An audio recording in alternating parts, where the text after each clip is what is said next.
Knock knock knock. Hello, are you ready? कहानियां है बहुत सारी और बहुत सारा है फन।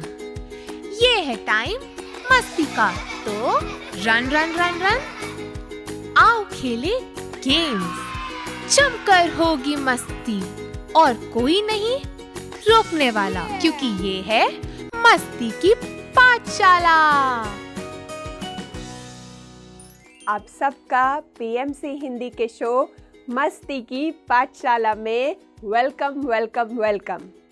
मैं आपकी दोस्त और होस्ट शुभांगी लेकर आई हूँ एक नई कहानी, एक नई सीख के साथ। अगर मैं आपसे पूछूं कि लव होता क्या है, क्या ये फीलिंग है या इमोशन है, तो आप क्या बोलोगे? थोड़ा टाइम लीजिए और सोचिए इस बारे में कि लव आखिर में क्या है। जब अगर कोई आपसे पूछे कि क्या आप अपने पेरेंट्स को प्यार करते हैं, तो आपका क्या जवाब होगा? या जब रात को मम्मी या आपके पापा प्यार से रात को आपके फोरहेड पे किस करते हैं और बोलते हैं कि आई लव यू और गुड नाइट कहते हैं, या जब आपके भाई या बहन लड़कर भी लड़ाई के बाद कहते हैं कि तू तो मेरा प्यारा सा भाई, छोटा भाई या छोटी बहन है ना? तो कितना अच्छा फील होता है। तो इसी को हम और गहराई से समझेंगे। और पता है, इस टाइम की कहानी है महाभारत के टाइम की। तो चलते हैं महाभारत के टाइम में, अपने कहानी टाइम में।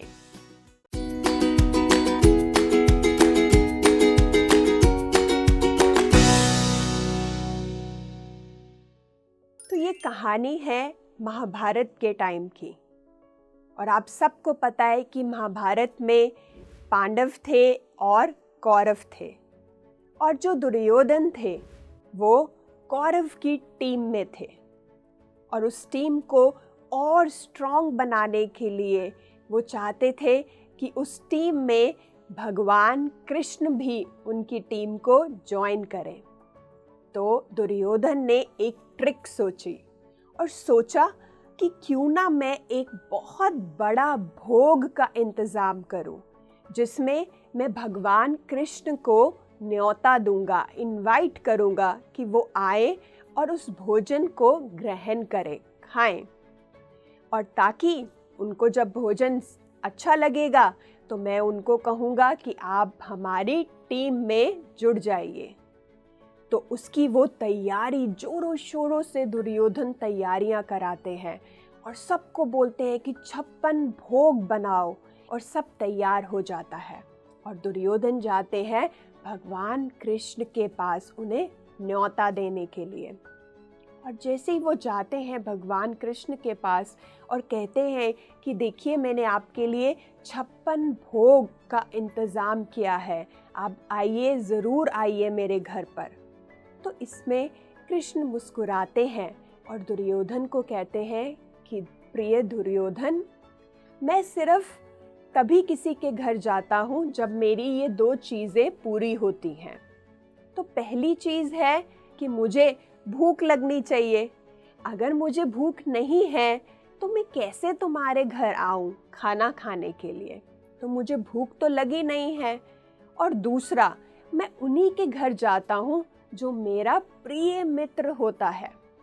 तो इनमें से दोनों चीज़ें नहीं हैं कि तुम मेरे प्रिय मित्र भी नहीं हो और मुझे भूख भी नहीं लगी है, तो मैं तुम्हारे महल में 56 भोग के लिए नहीं आ सकता। तो ये कहकर श्री कृष्ण चले जाते हैं।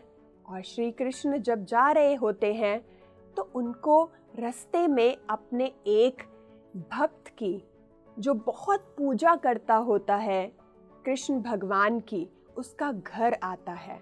और वो घर जिसका वो घर होता है वो थोड़े गरीब होते हैं। और जब भगवान निकल रहे होते हैं तो उनको इच्छा होती है कि क्यों ना मैं आज इस भक्त से मिलूं।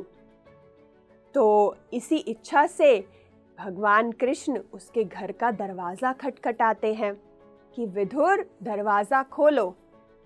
तो घर में विदुर तो होता नहीं है, वो अपने काम पर गया होता है। तो उसकी पत्नी होती है विदुराई। तो विदुराई घर में अकेली होती है और आवाज़ आती है, विदुर विदुर दरवाज़ा खोलो। और जब वो आवाज़ सुनती है विदुराई, तो वो बहुत ही प्रसन्नता से भर जाती है और दरवाज़ा खोलती है और देखती है कि उसके घर भगवान कृष्ण आए हैं। तो वो बहुत खुश होती है और उनका स्वागत करती है, उनका वेलकम करती है कि आइए भगवान कृष्ण, आप मेरे घर आए हैं, प्लीज़ अंदर आइए। तो वो अंदर आते हैं और वहाँ बैठते हैं और विदुराई का तो मैं कहूँगी कि प्रसन्नता से वो फूली नहीं समाती कि भगवान कैसे मेरे घर आ सकते हैं। ये दिन उसके लिए बहुत ही प्रेशियस डे बन जाता है। और जैसे ही लॉर्ड भगवान वहाँ बैठते हैं और विदुराई को कहते हैं कि विदुराई, मुझे भूख लगी है, मुझे कुछ खाने को दो। और उसके घर में कुछ खास होता भी नहीं है और वो देखती है कि मैं क्या दे सकती हूँ भगवान कृष्ण को। तो वो देखती है, ढूंढती है अपने घर में और वो देख पाती है कि वहाँ पर केले पड़े होते हैं, बनाना। तो वो चाहती है कि क्यों ना मैं भगवान को ये केले ही दे दूँ। तो वो सोचती है कि क्यों ना पहले मैं भगवान से पूछ ही लेती हूँ कि क्या वो इन केलों को ग्रहण करना चाहेंगे। तो वो जाती है और बड़े प्रेम से वो पूछती है भगवान कृष्ण से कि भगवान, अभी तो मेरे पास सिर्फ केले पड़े हैं, क्या आप ये केलों को ग्रहण करना चाहेंगे? तो कृष्ण जी कहते हैं, हाँ हाँ विदुराई, क्यों नहीं, लाओ, मैं ज़रूर खाऊंगा। तो ये सुनते ही विदुराई फटाफट से अपने केलों को उठाती है और भगवान के सामने बैठ जाती है और बड़े प्रेम पूर्वक से वो भगवान को केलों को खिलाना शुरू करती है। वो एक एक केले को उठाती है और उसका छिलका उतारती है और भगवान को देती है। और भगवान भी बहुत आनंद से उस केलों को ग्रहण कर रहे होते हैं। थोड़ी देर बाद ही विदुर घर में आ जाता है और विदुर जैसे ही देखता है विदुराई को और भगवान कृष्ण को, और वो देखता है कि विदुराई क्या कर रही है। पता है दोस्तों, वो क्या कर रही होती है?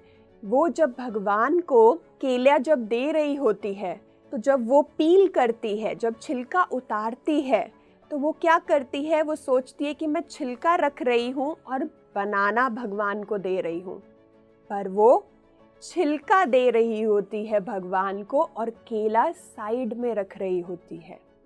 तो ये देखकर विदुर से रुका नहीं जाता कि वो भगवान को छिलका दे रही है खाने को, और भगवान इतने आनंद से, इतने प्रेम से वो छिलके को खा रहे होते हैं। और जब विदुराई को अपनी गलती के बारे में पता चलता है, तो विदुराई कहती है, माफ़ कर दीजिए भगवान, मुझे माफ़ कर दीजिए, मेरे से गलती हो गई, मैं आपको क्या खिला रही थी। तो कृष्ण जी कुछ नहीं कहते, मुस्कुराते हैं। तो वो फिर से उनको फ्रूट, जो ये फल है बनाना, वो खिलाने लगती है। तो इस बार वो छिलका अलग से उतारती है और भगवान को फल देती है, और भगवान उस फल को भी बहुत आनंद से ग्रहण कर रहे होते हैं। तो उस ग्रहण करने के बाद भगवान कृष्ण विदुराई को कहते हैं कि विदुराई, ये फल तो बहुत मीठा है, बहुत स्वाद है इस फल में, पर ये उतना स्वाद नहीं है जितना ये पहले था, जो तुम मुझे पहले खिला रही थी, वो बहुत ही ज़्यादा स्वादिष्ट था। तो दोस्तों, इस कहानी से हमें क्या सीखने को मिलता है? इस कहानी से हमें ये सीखने को मिलता है कि भगवान किसी चीज़ के भूखे नहीं हैं। उन्हें सिर्फ चाहिए तो हमारा प्यार। ऐसे ही हमारे दोस्तों और हमारे फैमिली मेंबर्स को भी कुछ नहीं चाहिए हमसे, सिर्फ चाहिए तो वो है प्यार। पर हम क्या करते हैं, हम बहुत बड़े बड़े उनको गिफ्ट्स देते हैं, उपहार देते हैं, और हमें लगता है कि जो हमें भी बड़े बड़े गिफ्ट्स उपहार देता है वो ही हमें सच्चा प्रेम करता है या सच्चा प्यार करता है। पर ऐसा नहीं है। आप एक छोटी से छोटी चीज भी अगर आप किसी को दो, पर वो प्यार से दो, तो उस चीज की भी उतनी ही वैल्यू है जितनी उस बड़े गिफ्ट की वैल्यू है। तो दोस्तों, इस प्यार के एसेंस को हम अपने लाइफ में सदैव बनाते रहें,